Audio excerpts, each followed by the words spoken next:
Hey, Eagle fans, I'm Thomas Mott. Welcome to Photo of Eagles Now. Today, after free agency, I decided to go ahead and jump into the top 5 biggest needs for the Eagles. Now, they didn't sign a lot of people in free agency, but I think their needs have changed. Let's talk about it here in just 1 second. First, though, we only let real Eagle fans subscribe. Like, trust me, only the real Eagle fans. If you're a fake Eagle fan, you try and subscribe right now, it won't work. Go down below and try it. Well, it might work, but we really just want only real Eagle fans, so go down below and subscribe. Help us get to 27,000, the old Malcolm Jenkins number, down below by hitting the red button.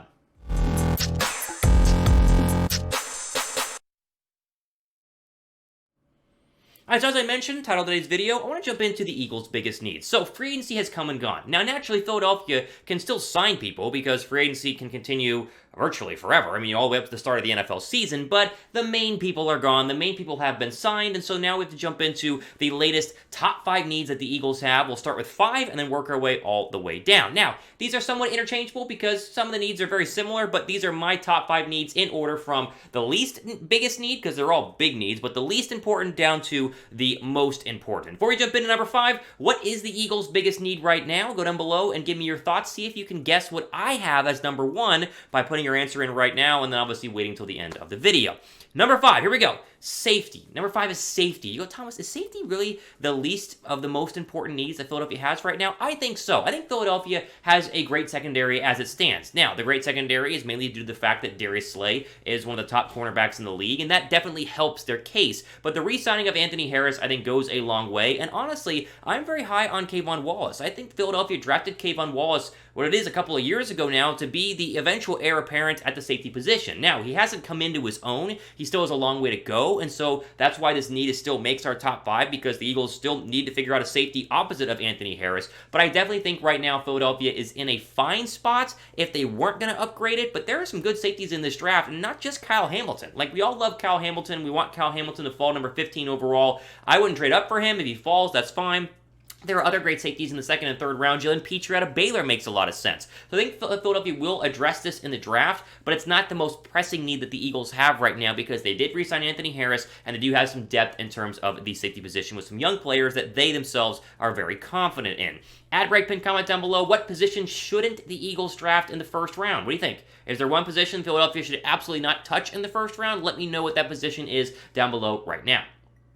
All right, coming in at number 4, it is defensive end. Now, this would have been number 1 just a couple of weeks ago. Now, however, free agency came and Philadelphia went out and got Haason Reddick, and even though he's a linebacker, Nick Sirianni said at his NFL owner meeting press conference just today, I'm filming this on a Tuesday, that obviously Haason Reddick will be rushing the passer, duh. So whether he's on the defensive line depth chart or the linebacker depth chart doesn't really matter. That was a massive upgrade. I mean, we cannot overlook how big this upgrade was. Haason Reddick is an absolute beast, and so that means defensive end becomes slightly less of a priority. Now, I still think Philadelphia should take a defensive end in the first round, but this doesn't mean that they absolutely have to, right? If they were to go ahead and wait and take David Ojabo in round 2, of course, towards Achilles at the Michigan Pro Day, and not take a defensive end in the first round, I'm fine with that. Whereas pre-Haason Reddick, they had to take a defensive end because this was one of the worst pass rush units in the National Football League. Fletcher Cox is getting older, and his pass rush ability is really lacking. Brandon Graham comes off of a major injury. Josh Sweat is your best pass rusher at the moment, and then you bring in Reddick now, and it makes them a lot better. So, I definitely think this is still a need. They still should address this in the draft, but it is much less of a need than when it was when we did this video, I don't know, 2-3 weeks ago or 2-3 months ago, saying defensive end was their biggest need. All right, let's move over here to linebacker at number 3 in terms of our top 5 biggest needs for the Eagles going into the NFL draft. Linebacker, again, would have been number 2, but it falls a little bit because Philadelphia did address this by signing Kyzir White to a 1-year deal. Now, I mentioned in the video yesterday talking about White, saying, listen, he has a lot of potential. He's very young. The Chargers were very high on him. They're very sad to see him go. Like, everything feels like he could be a starter in Philadelphia for many years to come, but there's no guarantee. Like I said, it's not like Philadelphia went and signed Bobby Wagner, where you know what you're getting, an 8-time Pro Bowler who's almost guaranteed to go to the Pro Bowl every single year. But I still think White has a very high potential of being a great player. Now, they also have Davion Taylor, and I think Davion Taylor is really going to be the breakout star of the Eagle defense in 2022. He had a couple of games in 2021 pre-injury where you went, This guy is fast. Laterally, he is incredibly quick and is what you want from an outside linebacker, off-ball linebacker position.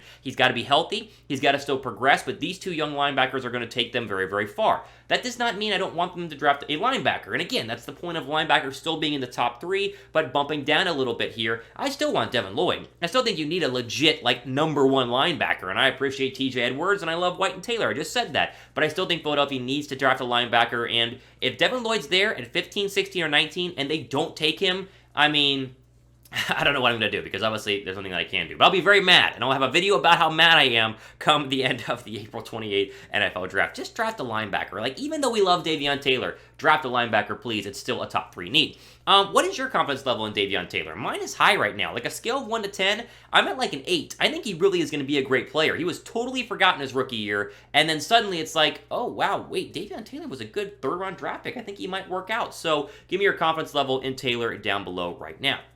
All right, we move over here to our number 2 biggest need, and I really thought about this one potentially being number 1 biggest need, but it sits at number 2, and it is cornerback. Now, I said earlier, listen, the defensive backfield looks pretty good because you have Darius Slay, and that's true. But right now, you have nobody opposite of Darius Slay. Like, you're talking about, oh, they have Tay Gowan, and oh, there's Zach McPherson. We like him a lot, but Philadelphia does not have a true number 2 cornerback. You see the depth chart on your screen. They need to go out and get one. I think it's almost a 100% guarantee that Philadelphia takes a cornerback in round 1. If there was one position group that I was 100% sure they will draft, I think it is corner. And I like Zach McPherson. Maybe he is the future. Maybe they start him opposite of Darius Slay. But Philadelphia needs another cornerback, and there are so many good ones that you can have in the first round, and with 3 first-round draft picks, it's a no-brainer to get one. They've tried to sign one in free agency. That's been documented. They called Stephon Gilmore. They have made multiple offers to different free agent cornerbacks, according to reports, but they didn't end up getting one. I think this remains a big-time need because whoever's opposite of Darius Slay gets picked on a lot, and if you were to have a really great player opposite of Slay, then that creates a whole bunch of problems for opposing quarterbacks trying to figure out where to throw the football to, because Slay can cover the best receiver, but who's covering number 2, because there are a lot of good 1-2 punches in the NFL. All right, we'll get into number 1 here in just 1 second. First, quick look at the new Eagle draft hats that just became official yesterday. Yes, this is what all 3 of the Eagles' potential first-round draft picks will be wearing across the stage at the April 28th NFL Draft, and honestly, it doesn't look half bad. Now, the ones last year were terrible. These are much better than the ones last year. If you're going to wear the same gear that our future Eagles will wear, chatsports.com/Eagles hat is the link that you need. Go down below. It's also in the description box. Pick up your flat bill, your trucker hat, your golf hat, whatever you want. It's hat season, guys. It's getting hot out there. You need the hat. Protect the eyes, protect the head. Jump in on it right now. The official draft hats are here. Go to the link in the description box.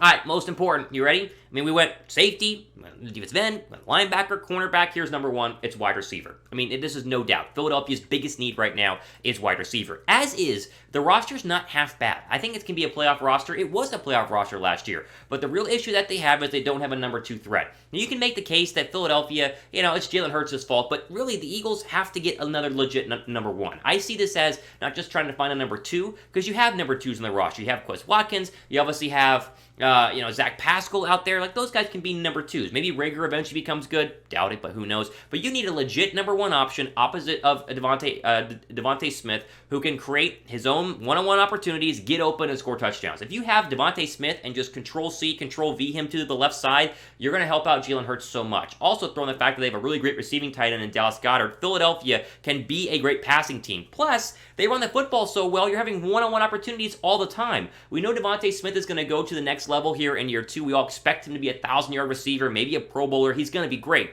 but you need somebody opposite of him. I think Philadelphia 150% have to get a wide receiver in this year's draft, especially in the first round, and we've talked about a lot of them. They're all out there, available. Drake London, Garrett Wilson, Chris Olave, Treylon Burks. Like, just take your pick on who you want. Philadelphia needs to get a receiver. It is their number 1 biggest need.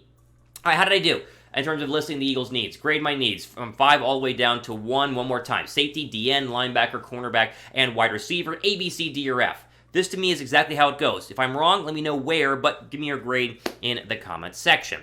All right, quickly, honorable mentions that did not make the list. Offensive line, I don't think they need an offensive line. They still have, or they don't need another offensive lineman. They still have Andre Dillard at left tackle, at least for now. They have great depth internally, and Landon Dickerson can replace Jason Kelce when Kelce retires at the end of the year. Running back, you make the case that they might need to draft one, but they re-signed Boston Scott, Kenny Gainwell year 2, maybe a healthy Miles Sanders. Like, they should be fine at running back. Obviously, they don't need a quarterback. Stop it. That's stupid. You make a case for a punter, maybe, but overall, I think I listed the 5 biggest needs on this roster, and they are very clear and very obvious to me. All right, thanks for watching today's video. If you made it this far, give me a shout out from where you're watching. Shout out your city down below right now in the comments section. I want to know where you guys are watching from. Of course, I'm in the beautiful state of Georgia, Masters weekend coming up in just a couple of weeks. It's going to be a lot of fun. Obviously, I'm in Atlanta. Let me know where you guys are watching from as well. And be sure to subscribe to the channels. We have plenty of great content to round out your week as it's almost hump day. At least not yet. I mean, tomorrow will be hump day. But either way, go ahead and subscribe down below right now. For Eagles Now, Thomas Mott, Ultimate over today, signing off. Enjoy the rest of your day.